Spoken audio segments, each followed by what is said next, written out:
Okay, good afternoon, everyone. Thank you for joining our webinar, Introduction to Japanese Workplace Culture.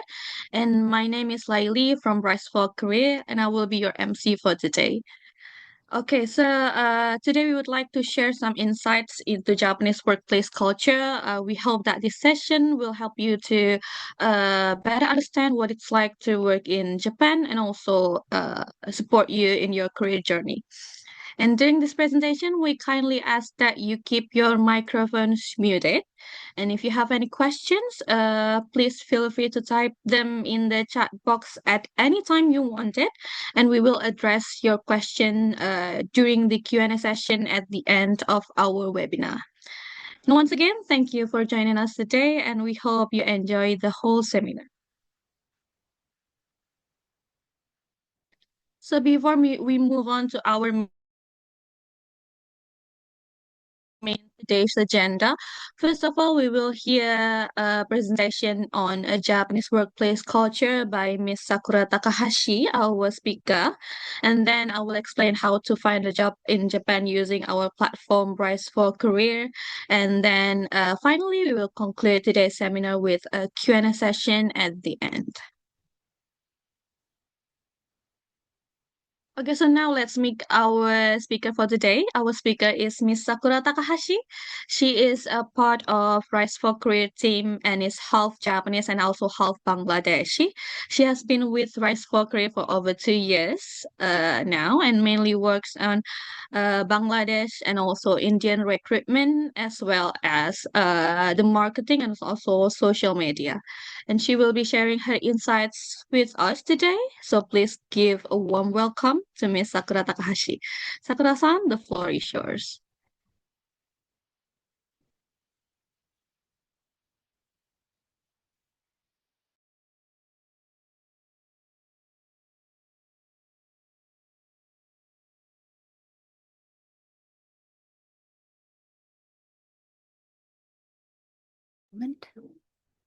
Thank you, Laili-san, for such a wonderful introduction, and a good morning to everyone present here. Thank you for joining our webinar. So if you're somebody that's considering a career in Japan, please give a moment. So if you're somebody that's considering a career in Japan, understanding Japanese work culture is just as important as having the right skills. So I would say, in fact, sometimes it is more important than having the right skills. Culture awareness can often make the difference between securing the role, getting employed, or being overlooked. Japan's job market is very unique. Professional expectations, communication styles, and even the definition of workplace success differ significantly from other work environments. So whether you're seriously planning to work in Japan or simply exploring the idea what like working in Japan might look like, these cultural insights, which I'm about to share with you, might be useful to you, no matter what kind of jobs you like to pursue in Japan. So I would like to start with the session roadmap. This session is designed to provide you with comprehensive guidance on working successfully in Japan, or I would like to say integrate successful in Japan workplace. So we will discuss why Japan is an attractive destination for professionals. We will also examine the social and workplace culture. We will also be introducing key Japanese workplace terms. And then we'll offer practical tips to begin your preparation from today. Kindly note that there will be a quiz on certain slides, so we encourage you to listen attentively and participate actively. So out of all the questions, why choose Japan? Why work in Japan specifically? So number one is there's a high demand in the tech industry. So Japan, despite its reputation for innovation and cutting-edge technology, Japan is facing a shortage of skilled professionals due to its rapidly aging population. As a result, companies are increasingly hiring talent from other countries and welcoming foreign professionals, especially in fields such as IT, electrical, and mechanical engineering. Number two reason is stable employment. So one of the most distinctive features of Japan's work culture is its strong emphasis on stability. What does that mean? In fact, there is even a term for this concept called shushin koyo or lifetime employment. So while the system has evolved over time, many Japanese companies still value long-term employment and make significant efforts to retain their employees. So dismissals or getting fired from your job in Japan is very rare and typically occur only in cases of serious misconduct in Japanese workplace, such as illegal violations. So making job security a key attraction for those seeking stability. Number three is sorry. Number three is companies pay for your transportation expenses. So although it may be hard to believe, Japan recognizes that a majority of its workers use public transportation service to get to work. So to ease the stress of commuting, most companies will pay these expenses for you. So it doesn't matter if you take the train, whether you take the subway or bus, the Japanese companies, they're more than willing to pay for your transportation costs. Number four is health insurance. So in Japan, this might be a fact that many of you don't know, or it might be that you know. It's illegal to not have health insurance if you're over 20 years old. Different types of insurance schemes cover services that are uncommon in certain countries. So that means in practice, everyone in Japan is covered by either Japan's national healthcare service or a private healthcare plan. Companies also cover the cost of annual health checks for their employees. And last but not the least, the mentorship culture. So this is another result of Japan's long-term employment history. Companies in Japan view their employees as assets, so they're willing to help people upgrade their skills. Many companies will support you in your training or studying as long as you are motivated and eager to learn. For foreigners, some companies are even willing to help you achieve fluency in the Japanese language by covering the fees needed for studying Japanese. All right, so let's get into the root of Japan's social values. When we talk about Japanese culture, one concept helps explain many things, which is wa or harmony. Harmony means maintaining smooth relationship, avoiding tensions, and making sure the group functions well together. So it influences how people communicate, work, resolve disagreements, and even how everyday spaces like classrooms are cared for. So harmony over individuality. In Japan, the group is often valued over the individual. So Japan is a group context, right? Instead of an individual context like we see in the West. So this doesn't mean people lack personal opinions. Rather, these opinions are usually expressed in ways that protect balance and cooperation. So for example, standing out too strongly or insisting on personal values can sometimes be seen as disturbing the group's harmony. So a good example can be seen in Japanese schools. After lunch, as you can see in the picture here, students and teachers together clean the classrooms together. Everyone participates, and within about like 30 minutes, the school is pretty much clean. So this practice didn't stem from like the school thinking we need to save money, right? No, it was rather more about teaching responsibility and group work and shared ownership. So everyone does their part. If everybody does their part, then the group works very smoothly. So this way of thinking often carries directly into the workplace as well. Employees are often expected to follow established processes carefully. And even if they personally feel like a shortcut or an alternative might be like faster or efficient. So this was number one, harmony over individuality. The second point is cooperation over personal convenience. So harmony often means cooperating without complaint, even though sometimes that might be very difficult, or sometimes when it is inconvenient for your own self. So openly challenging a process in the workplace can be seen as disrupting the group balance, even though in many Western cultures, open disagreement is encouraged, right? Because this can also lead to innovation, new ideas being stemmed. However, this situation is a bit different in Japan. In Japan, conflict is often viewed as a risk to unity and hence, therefore, handled very cautiously. Moving on to the third point, which is communication style. The Japanese workplace or Japanese people in general prefer indirect communication. So Japanese communications tends to be indirect and highly context based. So instead of stating your opinions bluntly, people often use communications to subtly using tones, pauses, and the surrounding atmosphere. For example, silence in a meeting doesn't always mean agreement. If you posit an opinion in a meeting and you see everybody silent, then you cannot automatically assume everybody agrees with you.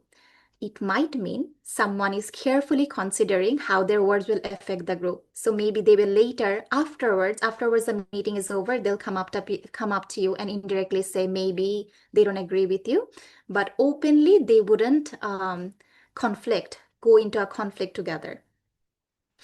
All right. Now we'll move on to a short quiz. Laili-san will share the questions in the chat box, so please kindly participate. Okay. So the quiz question is this.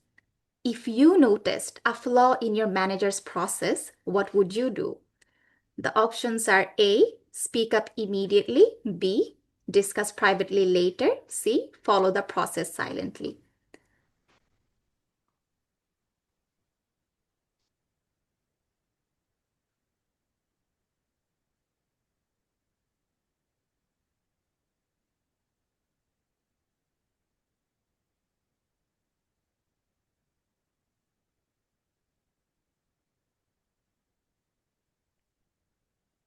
We'll give like 1 minute for everyone to participate.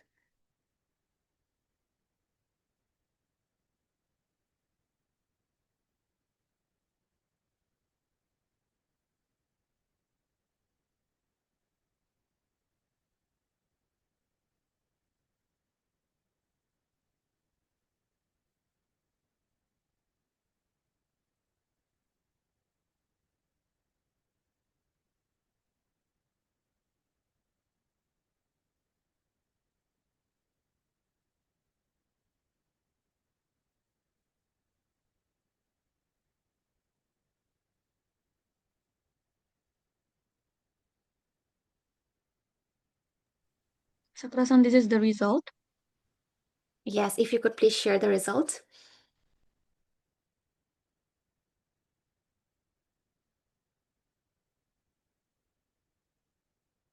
All right, so 15% of you have answered A, speak up immediately. Let's see if this is the correct answer. Unfortunately, this is wrong. All right, and then 25% of you has replied C, which is follow the process silently, which is also wrong. But it gives me immense joy to see 60% of you, the majority has voted for the right answer, which is discussing privately later. Speaking up immediately, as I've mentioned before, goes directly against Japanese way of indirect communication. And following the process silently mean that the mistakes wouldn't be solved, and also you'll be confused as to why you're doing an incorrect thing, right? So the correct answer would be discussing privately later. Very good job. All right, moving on. So the nature of the Japanese workplace. Earlier, we talked about wa, right, or harmony as the foundation of Japanese society or Japanese workplace. Now we'll see how that same idea of harmony defines the nature of the Japanese workplace and shows up in daily work behavior. So these are the points I would like to discuss with you. Number one is collectivism over individualism.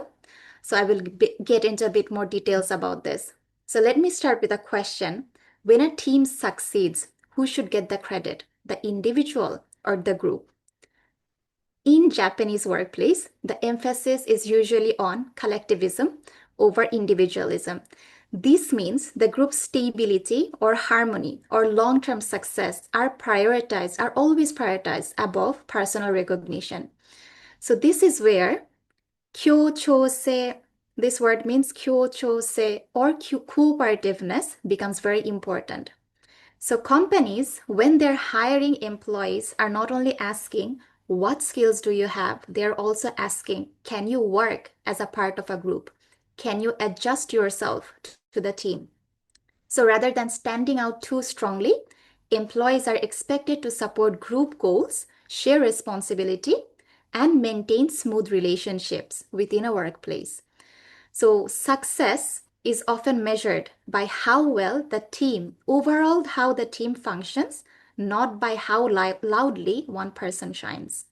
So in a collectivist culture like Japan, being a good individual or being a good employee often means being a reliable member of the group.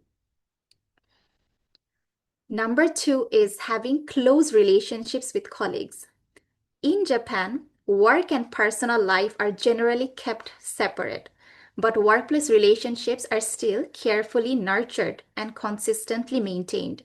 So one of the clearest example of this is in the everyday use of the phrase written here, "Otsukare-sama desu," "Otsukare-sama desu," which literally means you must be very tired. But in practice, it communicates much more. So colleagues often use it when they arrive at the office, when they pass each other in the hallway, at the end of meetings, in emails, and when leaving work. It functions like a greeting, as a thank you, and a sign of mutual respect all at once. So what we're doing here by this phrase is by repeatedly acknowledging each other's effort. This phrase helps build trust and a sense of shared responsibility. So it quietly, it quietly reinforces the idea that we are working hard together, not just as individuals. Colleagues also often go out for drinks after work, which is called nomikai, which helps also like strengthen the relationships and build the bonds between colleagues. All right, moving on to top to bottom hierarchy or horenso. Harmony in Japanese workplace is also maintained through a clear hierarchy. Employees are expected to regularly report to their seniors, keep them informed of progress, and consult them before making decisions, like even very small ones. This approach is known as Horenso. We'll look at Horenso in more details in the next slide. All right. For number 4, which is risk averse. Risk averse mindset. Japanese companies are generally very risk averse. So employees tend to prefer ideas that have already been tested and proven rather than experimental or radical approaches. This cautious mindset exists because failure does not only affect the individual, but it also affects like the entire group. So taking unnecessary risk on your own without consulting anybody can be seen as disturbing harmony, and it is highly discouraged because this creates not just uncertainty for you, but for the whole group as well. So this way of thinking is often captured with the word zenrei, meaning precedent. So a common question in the Japanese workplace is, これは前例がありますか? Is there a precedent for this? Whenever you're trying to innovate, whether you're trying to explore a new idea, your colleagues might ask you this question. Is there a precedent for this? Like, why are you doing this? Have somebody followed this order before? Because if an idea has been done before, it feels safer, more acceptable, and more easier to justify this action within the group. And last but not the least, strong work commitment. Perhaps this is the most well-known aspect of Japanese workplace, right? Their strong commitment to work. Punctuality is taken very seriously. Arriving at least 5 minutes early is often considered very normal. Like if you're 5 minutes early, you're considered being on time. So long commutes, overtime, and placing work before personal life are commonly seen as normal.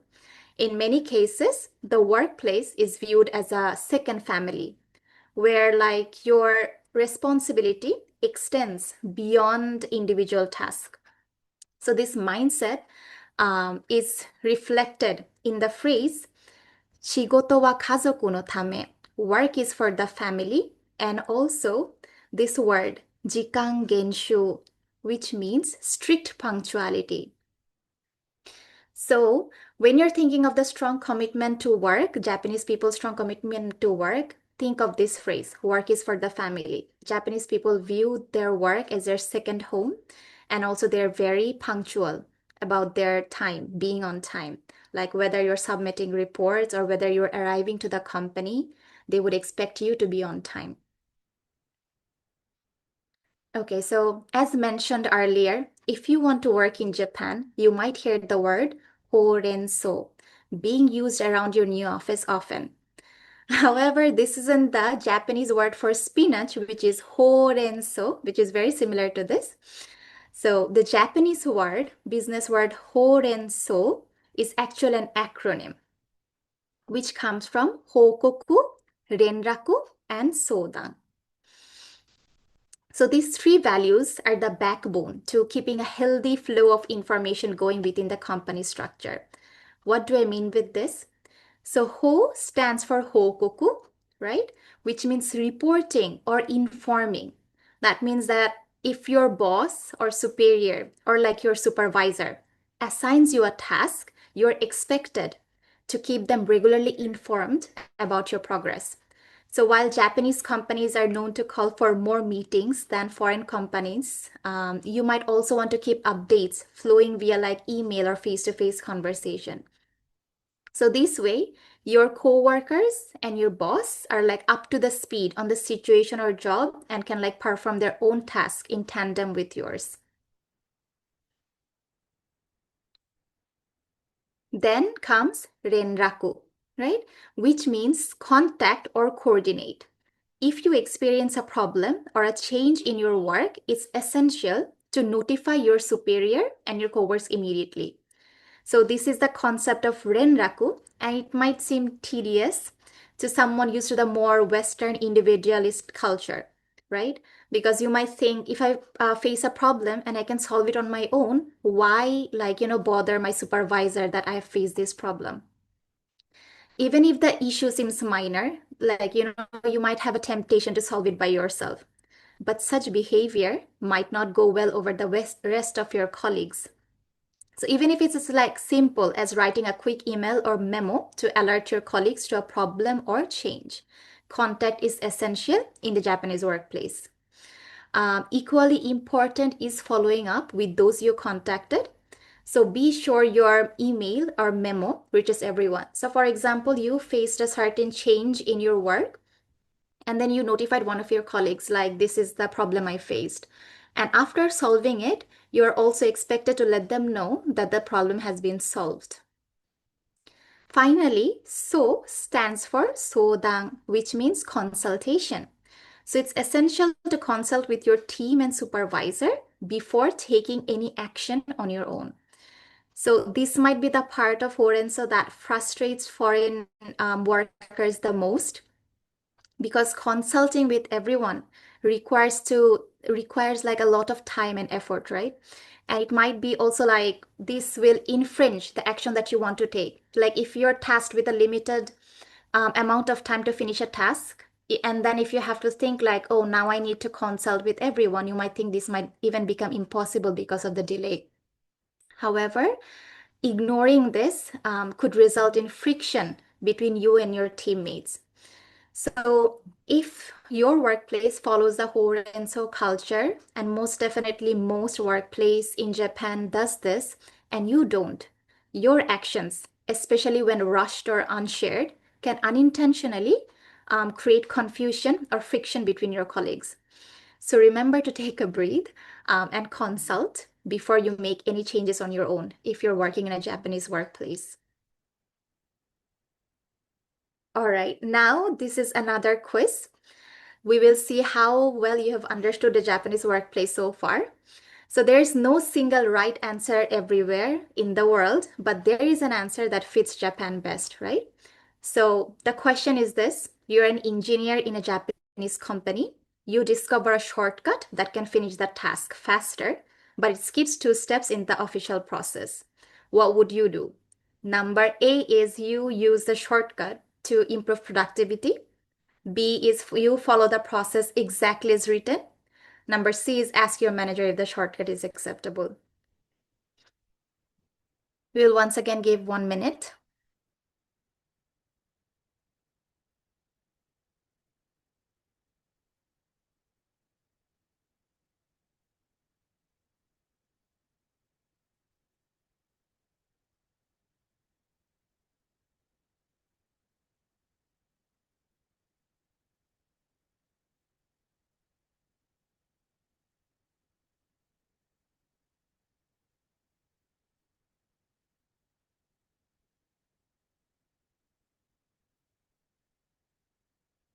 I love how everybody's like participating so actively. We've got already 55 responses so far.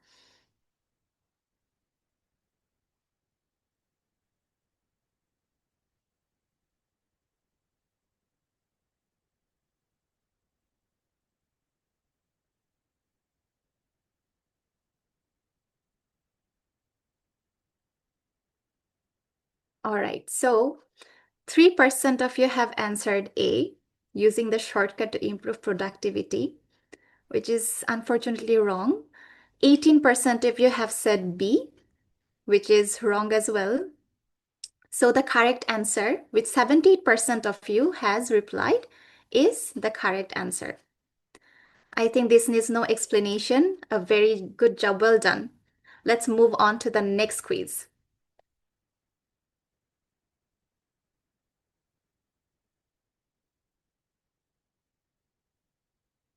Scenario 2, after a meeting, you realize you don't fully understand your manager's instruction. No one else asks question. What would you do? A is raise your hand and ask immediately. B is, sorry. B is stay silent and figure it out yourself. C is you confirm details privately after the meeting.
All right.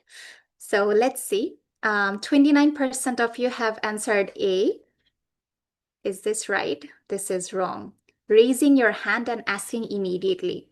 So publicly questioning a superior, even though you want to confirm, might feel very confrontational in the Japanese workplace. So this is unfortunately wrong.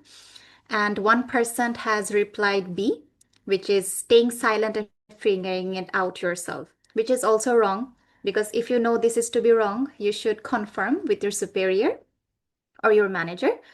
And then confirming details privately after the meeting is obviously the correct answer, because this follows the Horenso, which we discussed earlier, right?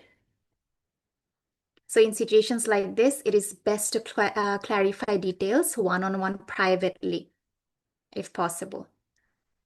So very good job. Let's move on to the next scenario, and this will be the last quiz for this. Your team invites you to a nomikai, right? I've mentioned before, to increase like the bonding between the colleagues. People go to drink after work, but you are tired and you don't feel like drinking. What would you do? A is decline without explanation. You just say, no, I won't go. That's it. B is join them briefly, then leave early. Number C is avoid joining completely every time.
All right, so we have the results.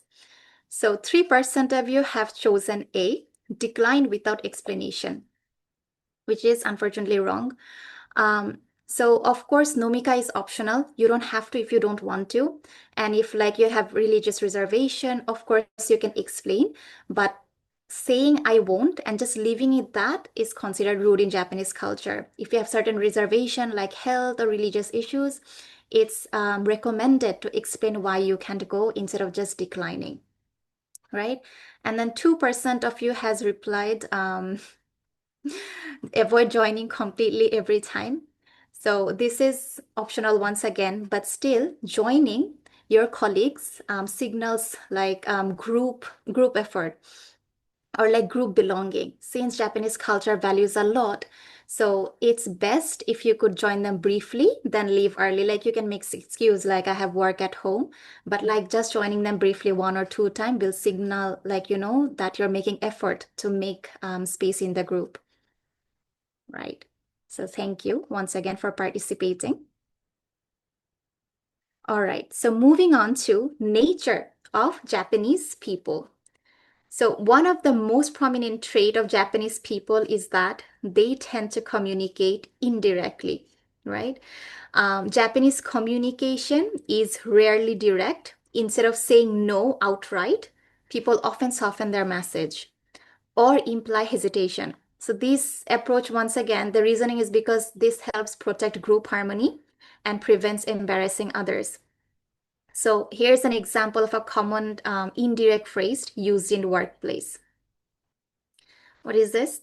社内で検討しましたが、結論には至っておりません。The literal meaning is we have discussed this issue or this idea internally, but we have not yet reached a conclusion. So this is the literal meaning of the sentence, right? But the implied meaning, when it's like said in a Japanese context, is that this proposal has been rejected. So when they're speaking about rejection, they often soften their message like this, that we have not reached a conclusion or we will let you know. So they soften their rejection to decrease like conflict. However, there's a tip or caution I would like to say. This isn't always 100% the case, right? So when somebody says kangai tokimasu or like I'll think about it or ketsurun ni wa itatte orimasu and we have not yet reached a conclusion, they definitely do mean that sometimes, right? But like understanding the undertones and like indirect communication style will help you like navigate workplace interactions more effectively. So this is something you have to keep in mind. Like sometimes there are cases when what they say mean exactly that. There is no indirect meaning behind it. But just keeping in mind, this is how Japanese people communicate will definitely make your like work transition or like working in a Japanese workplace definitely smoother. So another phrase is ちょっと難しいです。ちょっと難しいです。The literal meaning is it's a little difficult. But the implied meaning is this won't work. So suppose you're saying, how about this schedule? Does this schedule work for you? And they reply, その日程はちょっと難しいです。This schedule is a little bit difficult. What they are saying is, this is impossible for them, or this cannot be done. But instead, they're like saying it indirectly like this. Another phrase I would like to discuss is, 前向きに考えます。前向きに考えます。The literal meaning is we'll think about it positively, right? But the actual meaning could be there is no decision yet. For example, somebody might say like, ご提案については前向きに考えます。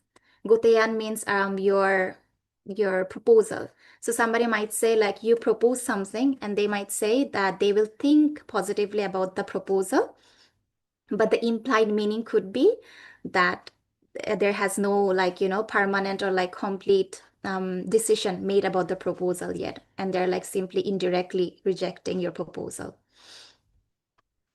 All right. So moving on to another trait of Japanese people is they're very soft-spoken and polite. I think you have already gotten an idea before this.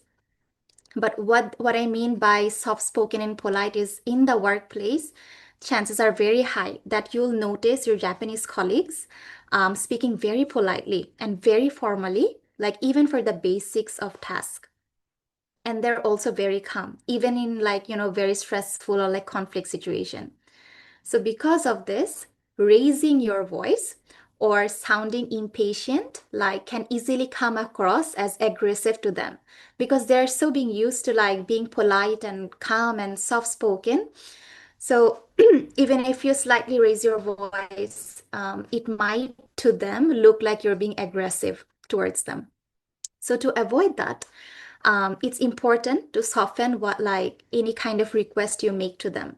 One simple way is by using these phrases before asking for something. If you want, you can write these phrases down or you can take a screenshot. So what are these phrases that you can use before asking or making a request, right? Number one is osore irimasu ka? Use this when asking someone who may be busy to like review something. For example, like in situations like 恐れ入りますかこの資料をご確認いただけますでしょうか Like, sorry to bother you, but could you please check this document? So instead of just going straight to them and like asking, could you please check this document? If you add this phrase before, 恐れ入りますか you say more polite and more soft spoken, right? Another phrase is, お手数ですかお手数ですか So this is useful when asking someone to do extra work, like お手数ですか明日の会議の資料を印刷していただけますか I know this is extra work, but could you please print the materials for tomorrow's meeting? Again, once again, you could almost always say, and I think in like Western culture, this is very normal to just go up to people and say, could you please do this for me? Could you please do that and that for me? But in Japanese workplace, you'll also notice your colleagues doing the same for you. Whenever they're asking you of something, they will almost always add these phrases, which makes it like more polite, right?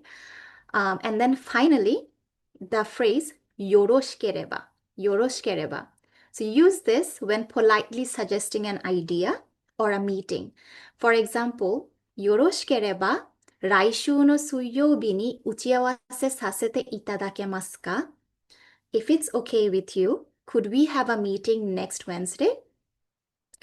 So the tip here would be ultimately try to begin any request you have with a polite opener like the phrases mentioned here.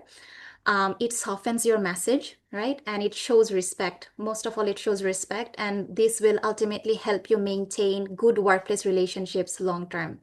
So if you want to stay in a company long term and you want to be in a good, amicable like relationship with your colleagues, these phrases will definitely help you do that. All right. Another key trait is that Japanese people generally avoid confrontation or conflict. So in Japanese workplaces, openly disagree, right, especially in front of others in public, is usually avoided. So saying something like, this is wrong, or I disagree directly in like, in front of others can make somebody feel extremely embarrassed or humiliated. So it's important to express like your differences in opinion more tactfully. So disagreement is often expressed indirectly, once again, using phrases like this. Let's see these phrases. Also, once again, you can take a screenshot if you want, or you can write it down. So the phrases you can use is this. 別の案もあるかもしれません. There might be another option. So even though even though like if you disagree with somebody, one way of speaking is like this is wrong. I think this is right. This is like the direct way of talking to people. But in Japanese context, like because this is an indirect and context-based culture, people usually phrase their differences like this. 別の案もあるかもしれません. So you're gently suggesting an alternative. Another phrase you can use is 一度整理してからでもよろしいでしょうか Could we organize this once more? Could we clarify this once more? So when you're clarifying or organizing, once again, like obviously the differences or the alternative that you want to point out will come up, right? So before you're raising a different opinion or a conflicting opinion, you are organizing or like reorganizing the stuff once again. And lastly, another phrase you use is kakunin no tame desu ka? Just to confirm.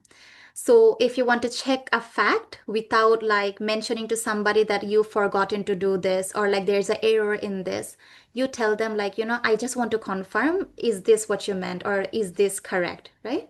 So you are checking facts or like you're correcting facts without pointing out errors in their side. But when you need to point out differences in understanding, like you can say this phrase, 少し認識が違うかもしれません。少し認識が違うかもしれません。So there will be cases where disagreements is inevitable, or like you need to point out the differences in thought, right? In cases like this, you can simply say our understanding might be slightly different, right? So why does this matter? For people being raised in a direct context-based culture, this seems very tedious, right? Why go through all these hassles? This matters because indirect phrases like this will help you maintain harmony with your colleagues in the workplace, wherever you are, if you're living in Japan. It definitely shows respect and also keeps communication smooth. So by being polite like this, you strengthen your relationship. And then they will be more than willing and happy to help you whenever you are in need if you talk with your colleagues like this. And then another integral aspect of working in Japan, which is the method of taking credit the right way. So in many global workplaces, taking credit for your work is encouraged, right?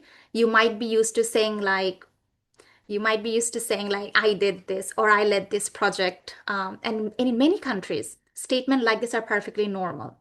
However, in Japan, the approach is a bit different.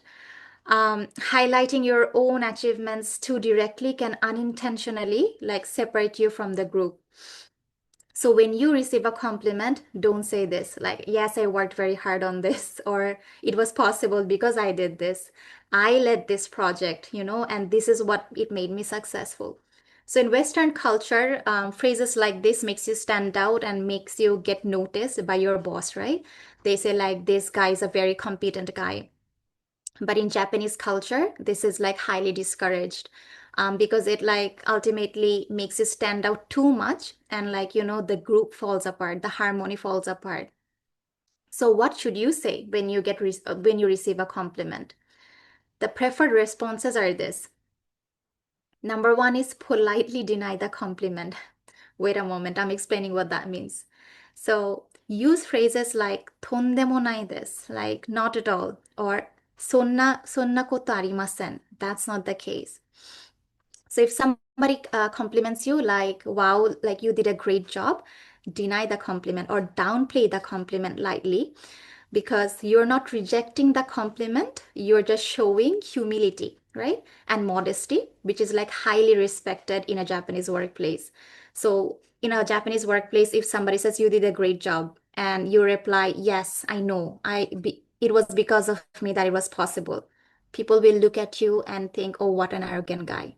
But if you downplay that compliment, right, and you say, no, that's not the case at all, stuff like that, people will automatically think, oh, wow, what a humble guy.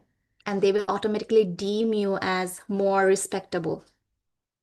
Another response is shifting credit back to the team, right? So examples could include like, 皆さんのおかげです. This is thanks to everyone, right? Or チームのおかげです. It went well because of the team. So this again gives you a huge point with your colleagues or in the workplace in general. This once again emphasizes the core idea that success is like shared. It's a group effort and not an individual effort, right? And another way you could respond to compliments is you acknowledge guidance from seniors. You could say, 上司にご指導いただきました. I received guidance from my manager. Joshi ni goshido o itadakimashita. Or senpai no okage desu. It's thanks to my seniors. When somebody says you did a great job, you say no, it's because of the help I received from my senior or from this staff member, right? So showing appreciation for guidance demonstrates once again that respect for the hierarchy that is placed very well in Japan. And it also gives you a huge pointer among your colleagues as well. All right. Moving on to the $1,000,000 question. Is Japanese really necessary to work in Japan? Can I work in Japan using only English? Countless people have asked me this question, and the very honest answer is, in very limited situation, yes. But for most high-paying jobs or like decent jobs, especially in the engineering sector, the answer is no. You do need Japanese to work in Japan. So instead of thinking of Japanese as like a language exam, you can think of it as like a tool. So the better your tool, the better your language, the smoother and easier your work life will be in Japan. Now, let's discuss some of the most common assumptions made by foreign workers about working in Japan. All right. Assumption number one is English is enough to work or live in Japan, right? So this is one of the most common assumptions. In reality, it is not. A certain level of Japanese fluency is expected in the Japanese workplace. Like, sure, in daily life, English might help you get by, but the moment you step into the workplace, things change. Work isn't just about like understanding words, right? It's also about grasping the context, the intention, and the responsibility shared by everyone. So, and that in Japan, that understanding happens in Japanese, right? There is no translation in English for that. So you do need Japanese to get by. Assumption number two is only technical skills matter. Some foreign workers like are very tempted to think if I'm very good at what I do, if I'm very skilled, then that's what matters. Then I'll be employed in Japan. However, the reality is technical skills might help you get noticed, right? But they won't make your day-to-day work smooth or like able. In Japanese companies, as you've seen before, communication is a huge and a core part of your job performance. So how you explain your work, how you responding meetings or write emails and report, right? The horenso, hokoku, renraku, and sodan, all of these are happening in Japanese, right? And so that's why language, communication, and people skills aren't extras. They're very essential. You might be surprised to know, but even fresh Japanese graduates, like native Japanese graduates, go through mandatory business training, business manner training before joining the workplace. So, alongside technical skills, developing your soft skills is just as important. Assumption number three is Japanese companies will adjust to me. So, foreigners think like, no, Japanese companies should adjust to me. But this expectation in reality will just lead you to frustration. In reality, Japanese companies, or like any companies worldwide, expect their employees to adapt to their system, right? Their communication style and their language.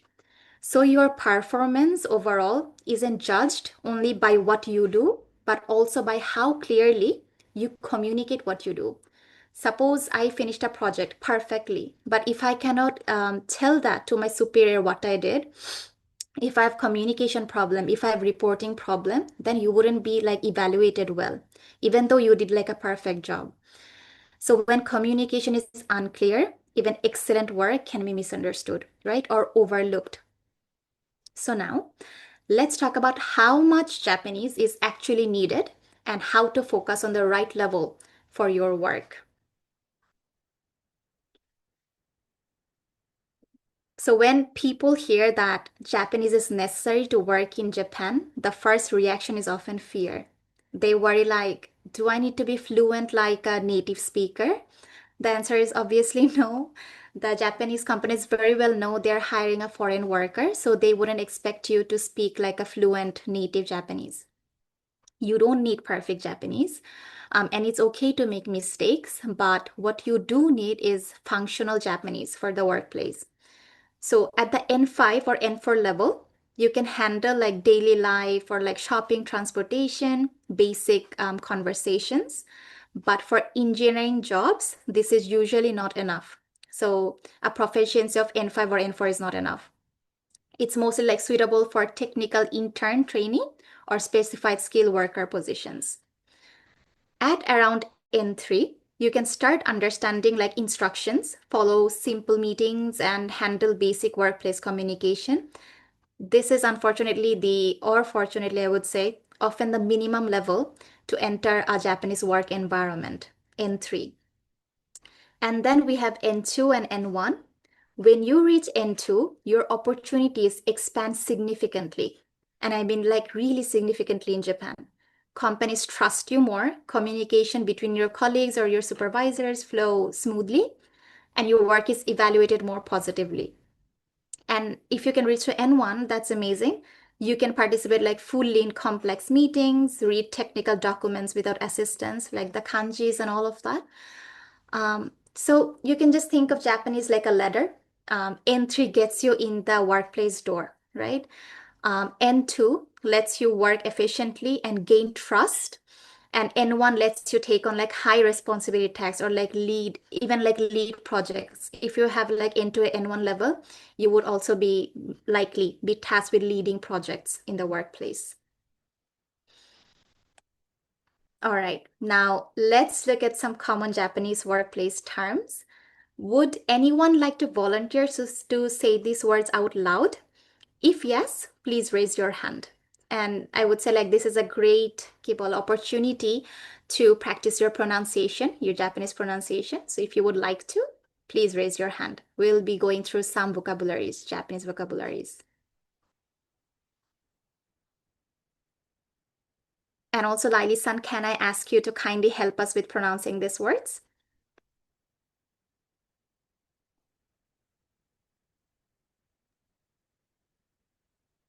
Haru-san is raising his hand.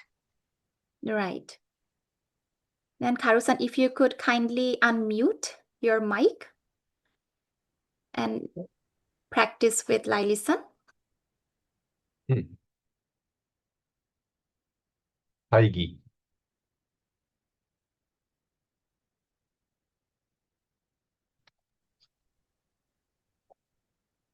Sakura-san, you're muted. Oh, sorry.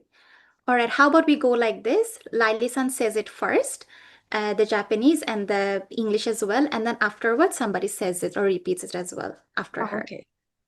Okay then. All right, let's start. 会議 Please, Karu-san. 会議、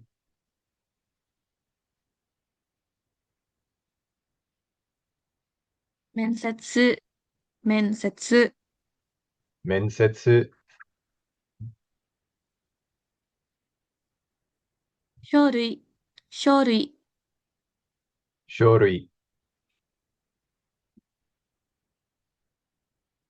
And then in the office equipment, I think we have other raised hand as well. How about we choose somebody else as well? Laili-san, the floor is yours. then. Like you can choose anybody else as well. Saksham-san, please help me to pronouncing these words. Sakura-san, please. Okay. 電話電話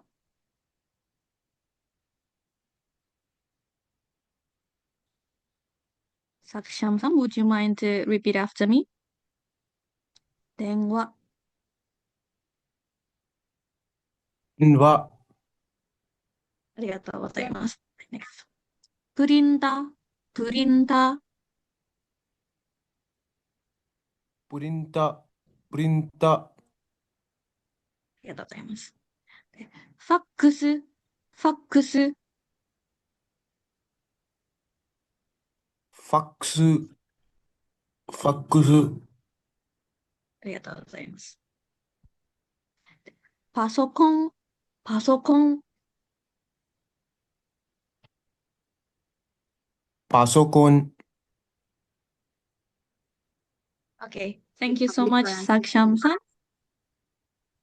はい、ありがとう。ありがとうございます。Okay, the next one is workplace structure. Shall we go back to Karu-san? We have Bodu-san here with us. Bodu-san, please help me pronouncing this word. The first one is 上司,上司.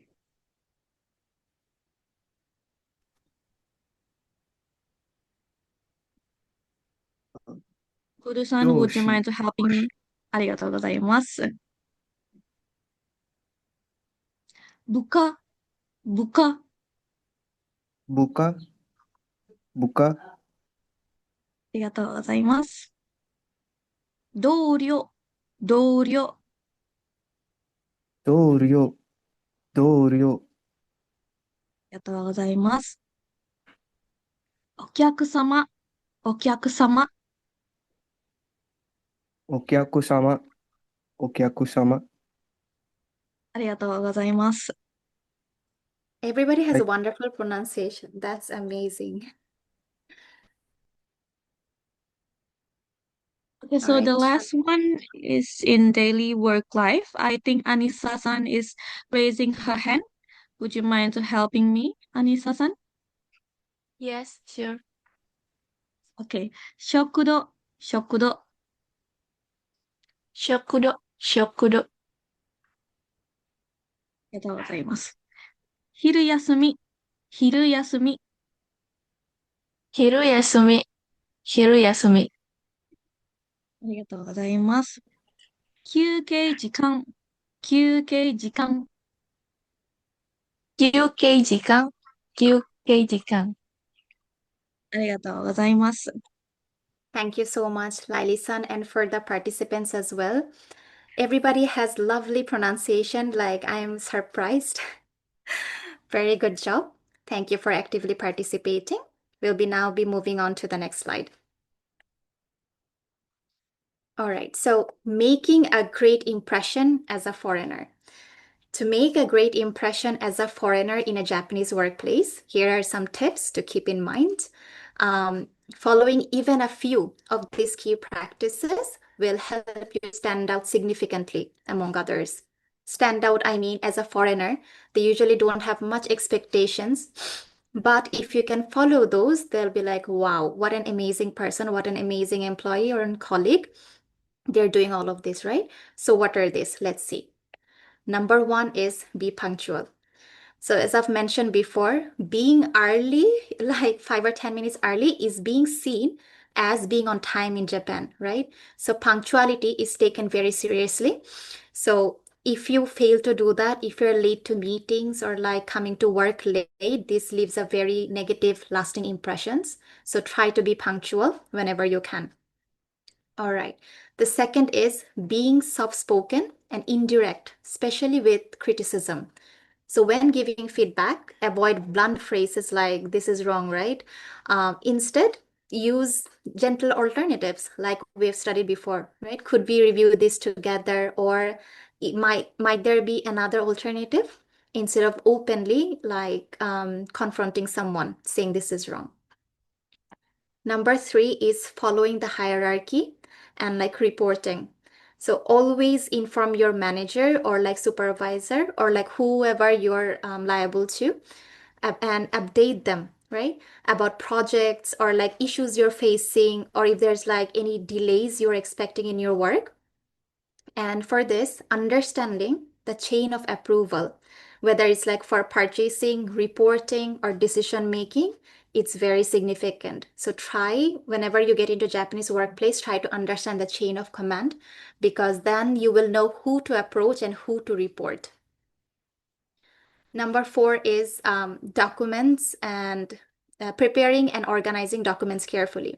So like keeping your reports, slides, and emails precise and neatly formatted and free of errors.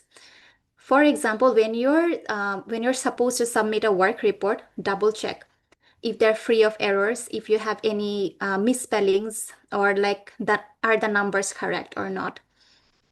And like use, even in emails, try to use like those polite phrases we've learned before, right? Like otesu desu ka? I know this is extra word, but can you check? Could you kindly check? And also observe. I'm sorry. All right. Observe and adapt to workplace culture. So noticing the subtle cues, like how and when colleague takes break, right? And like how they're addressing their senior staff or their junior staff, or like how they're requesting to schedule for a meeting, observe those, right? And try to adapt and emulate them, try to follow their behavior as well. So adapting to these unwritten rules will help you integrate faster. So these rules won't be written down in any instruction. When you join a workplace, people wouldn't say like talk like us or like work like us, right? But if you can manage to do that, you will definitely score very high with your colleagues, with your Japanese colleagues. Number 6 is showing teamwork and willingness to learn. So even if you have very strong technical skills, even if you are like skill-wise, maybe very better, like highly better than your other colleagues, if you fail to actively collaborate with teammates, then you will score very negatively in the workplace. So try to ask clarifying questions and offer help on tasks. Like go out of your way, if possible, to ask your colleagues or your supervisor, like, is there something else I can do? Is there something else I can do to help, right? So showing curiosity and humility earns you a very reliable position in the company and definitely will help you climb the career ladder.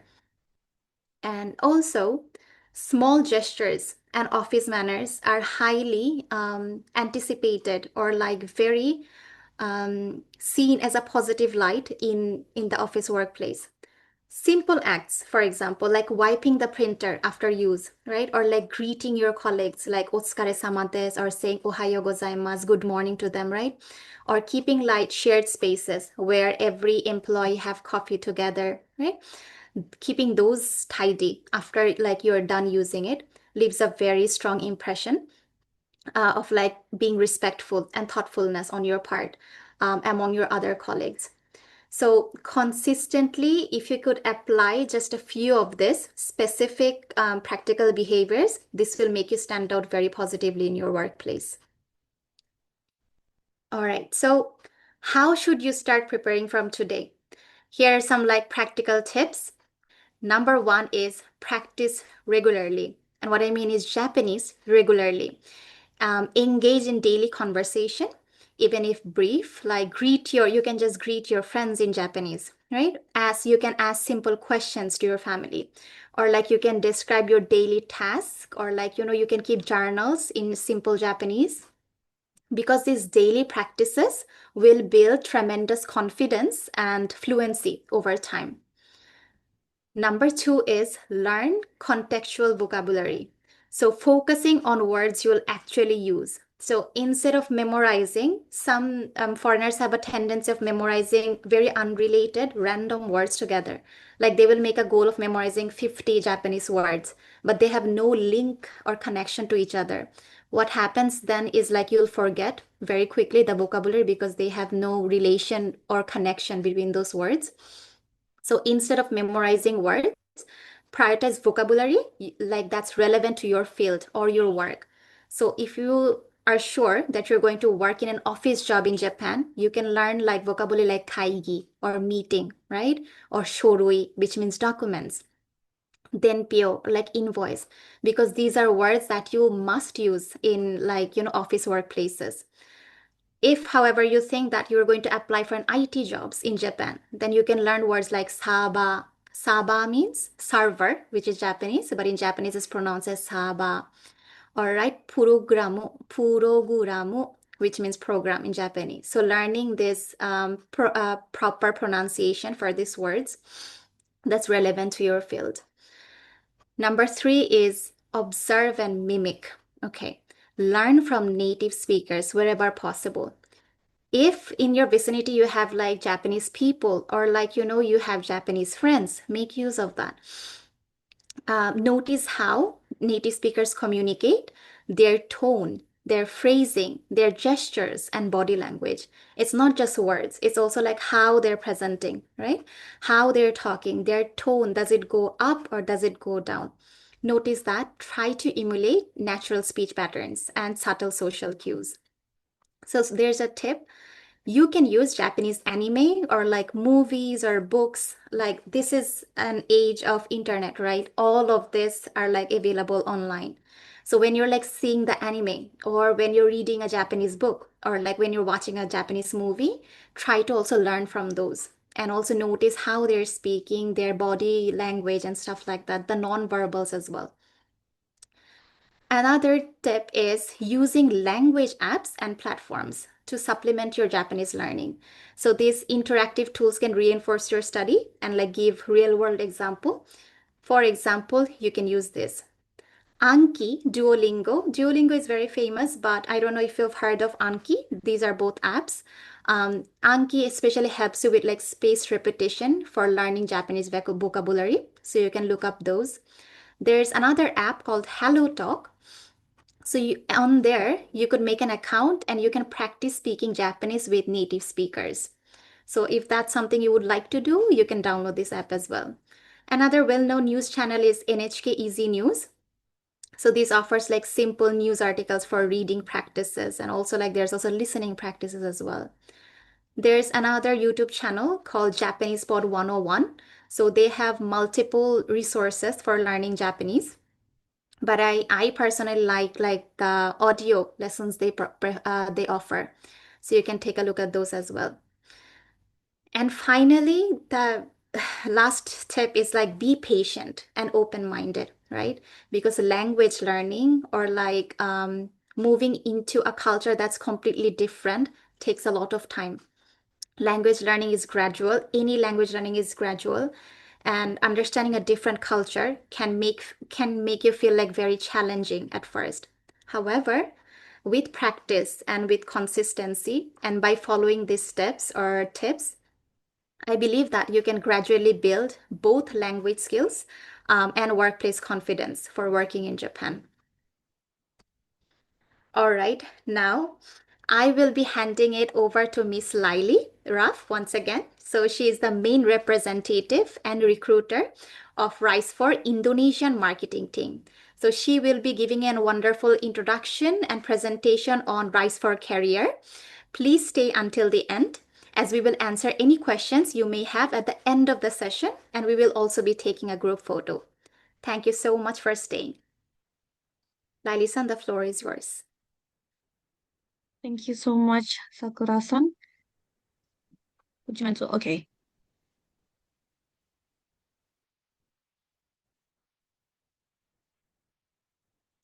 Okay, so once again, thank you so much, Sakura-san, for the wonderful presentation, and thank you so much, everyone that has been actively participating with us.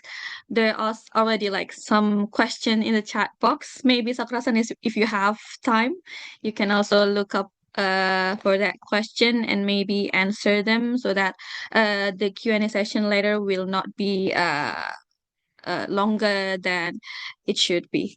Okay, so now before we go to the Q&A session, let us show you how to find a job in Japan using our job searching platform, Rise for Career. This will not take too much time.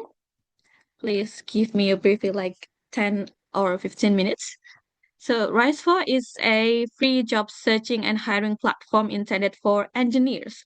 So this is for Gijin Koku visa, if you know the engineering and international services visa. So there are two sections in Rise4. Here there are Rise4 Business and Rise4 Career. Rise4 Business is used for the Japanese companies, for the employers who provide the jobs to engineers, and then Rise4 Career is designed for foreign engineers who wanted to work in Japan. Okay, so currently we have around 40,000 registrants from 100 of nationalities and also more than 200 client companies with around 600 jobs that are available at the moment. And we recommend this service to those who have a Japanese language skills or are currently studying Japanese, so for the future references, for example. And we primarily support individuals who major in IT, mechanical, electrical, or civil engineering, whether they are living in Japan or abroad. So let's move on to our services. The first service we offer is our job search feature.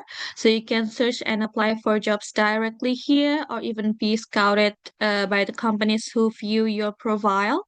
And the process is as follow. The first one, you can register to our platform and then apply to the job. And then if you wait for at least 1 week for the company to review your CV application, then the company will send a reply to you. If you pass the document screening, then you will be invited to an interview. You will receive interview results within like 2 weeks to 2 months. So here the fastest cases, the fastest track record that we have, it can take as little as 3 weeks from application to receiving the job offer. And the second service we offer is events. So we regularly host and participate also in various seminars, job fairs as well, and also other events, both online and offline. These events mainly focus on topics such as how to build a career in Japan and other job hunting related advice. If you'd like to join this kind of seminar again, you can simply search for upcoming events in our website or uh, stay tuned to our social media as well. And our final service is blog content. We also regularly post some articles and also some videos in our social media about life in Japan, also job hunting in Japan. So feel free to explore them anytime for helpful tips and also a new insight. And then we would like to tell you about the advantages of using our website. So here are 5 things that we want to share to you. The first one is our website is specialized for foreign engineers. So we focus exclusively on helping foreign engineers to find a job here. So many of our client companies have a strong track record of hiring international talent, and we carefully screen every company before featuring their listing so you can apply with confidence here. The second one is multilingual support. So our team is multilingual and culturally diverse as well. We offer support in Japanese, in English, and several other languages as well. Our staff come from countries such as Myanmar, Vietnam, Korea, China, Indonesia, and also Bangladesh. And the third one is the process is kind of fast. So the hiring process is efficient from interview to job offer since you apply directly to the company.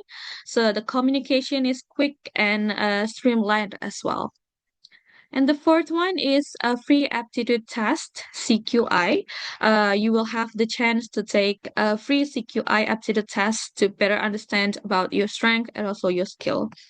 And the last one, Japanese style resume tool. So we offer an easy to use tool to help you create a Japanese style resume to make your application more professional and also appealing to the employers.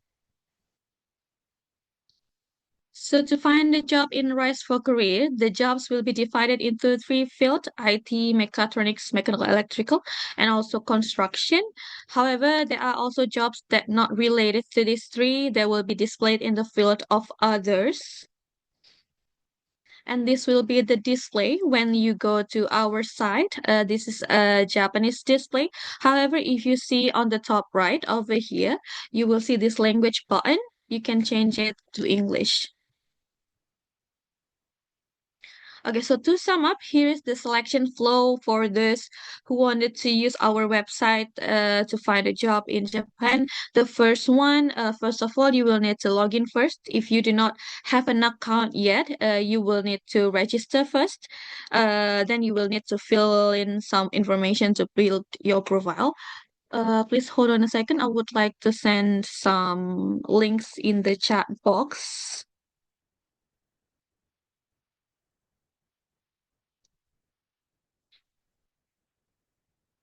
I will send the links again later so that you won't miss the links. Okay, so this is the first step. So the second step would be to find a job. So you can find a job matched with your skills. Also pay attention to these notes. So if the Japanese page here stated that the vacancy is Nihon Zaijusha Nomi Oboka, or in English version, it's only applicants living in Japan are eligible to apply, then it can only be applied by the candidates who already reside in Japan. However, if it's stated どこからでも応募可能 or apply from anywhere, then the application are accepted from anywhere around the world you reside in. And then after you check up the job details, job description, the fee, and the requirement, if everything match with your desired thing and match with your skill, then if you're interested to apply, click the apply button that will be appear on the right bottom of the page. And then the document selection will begin. So usually the company will ask you via message after you apply. So after you apply, the company will usually be sending you a message that is stated to submit these two documents, Irekisho and Shokumuki Rekisho. So Irekisho is a Japanese style CV and Shokumuki Rekisho is Japanese work history. So for those who in need of these documents, you can scan the QR code here. You may also take a screenshot of here or go to the link that we have sent you on the chat box.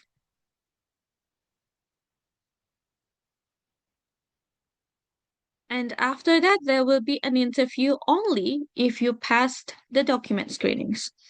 Unfortunately, the available vacancies on our site right now is for those who have the Japanese level on N3 level or above. So the interview will be conducted in Japanese and there will be no interpreter provided. So if you cannot speak Japanese on a certain level that is already written in the requirement, then you will be most likely to not pass the document selection. But sometimes, not sometimes, rarely, there will be vacancies with no Japanese requirement. If there is a vacancy that have no Japanese requirement, then the interview will be conducted in English. But unfortunately, at this exact moment, we only have vacancies that require the candidates to be able to speak Japanese on a level of N3 and above. And then there might be 2 or 3 time interview session that you will need to pass. And only if you pass every selection stages, then you will receive a job offer or naite from the company. So after reading the offer carefully, you may either accept or decline the offer. It is totally up to you. Here's the manual if you ever need one. We also already sent them in the chat box. And then after the selection, after getting and accepting the job offer, this will be the flow. So for those who reside overseas, this will be the flow after you accepting the job offer. The first one, there will be a COE application. So the company will ask you to submit some of the documents needed, such as a university diploma, academic transcript, and etc. And then they will apply your COE to the Japan Immigration Office. And then the Japan Immigration Office will check on your documents and then will issue your COE. But the COE application might take months. If you are lucky, then it will only take around 1 month, but mostly it will take 3 months or more. So wait patiently for the COE application, and then after the COE issued, the company will send it from Japan to you, to your home country, or via email. And then after that, you use those document, you use the COE and some other documents as well. You will be applying Japanese visa, Japanese work visa by yourself to your local Japanese embassy. So if it's Indonesia, then it would take around 1 week until you have your visa. But for other country and other details, please check on the website of your local embassy for more information. And while doing the visa, while applying for the visa, your company will also arrange your arrival, such as your entry date to Japan, your accommodation, and other necessary preparation as well. So they will also share it to you the progress of the arrangement as well. They will mostly be communicating with you through email, through Google Mail. So please be sure to check your email frequently. And also, if you have a Rise for Career account, please also check on your Rise for Career message frequently as well to not miss the company messages. And when every preparation has been made and everything has been settled, then you will fly to Japan according to the company's instruction. So most of the company will also cover your flight. They will cover your flight cost. But to be sure again, please check again with the company that has accepted you about this flight cost. Um, and also the preparation regarding the flight as well.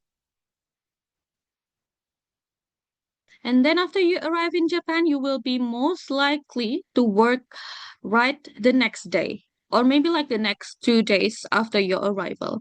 So it will be the first day of joining work at the company. So you will be having a lot of training and also introduction as well. You will not be having such a big burden on your own on the first day. It will be most of training and also introducing you to the company, introducing the company to you. And by the way, the company also will accompany you to do some paperwork at the city hall, and also your bank account registration, your insurance, and everything related to you working in Japan. And this would be the end of after selection flow. Everything will be done once you got to the company, and then the monthly evaluation, the monthly interview, the monthly check, and everything will be done by your company. This is some testimonials of those who have used our services.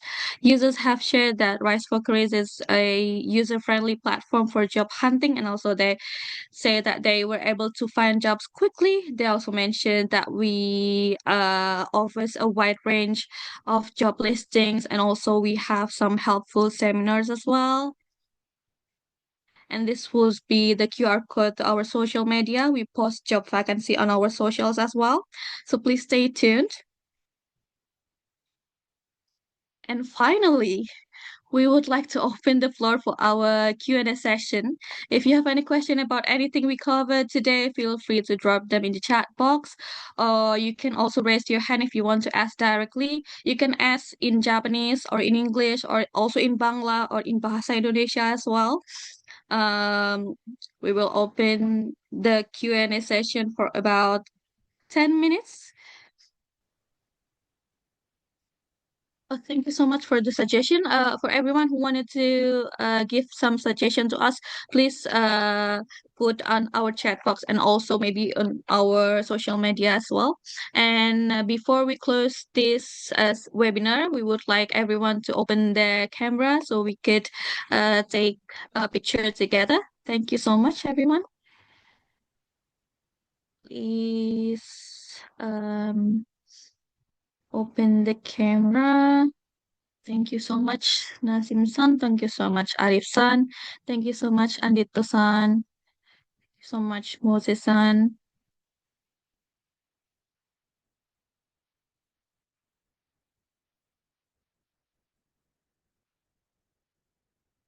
Okay.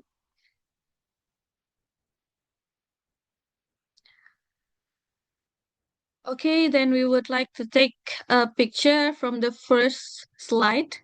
I have 3 slides on my computer right now, so let's take a picture from the first slide as well. Let me count down. Okay, 1, 2, 3. Okay, let me move on to the second slide. Okay, 1, 2, 3. I will move on to the last slide. Okay, 1, 2, 3.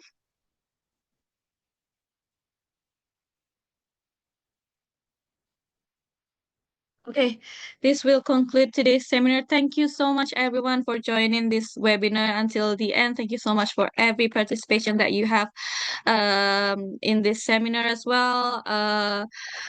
We would like for you to also join our next seminar.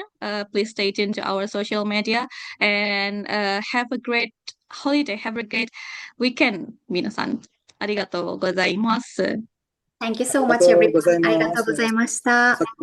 Thank you. ありがとうござ Thank い you. ました。ありがとうございました。失礼します。はい、ありがとうございました。はい、先に失礼します。はい。はーい。お疲れ様です。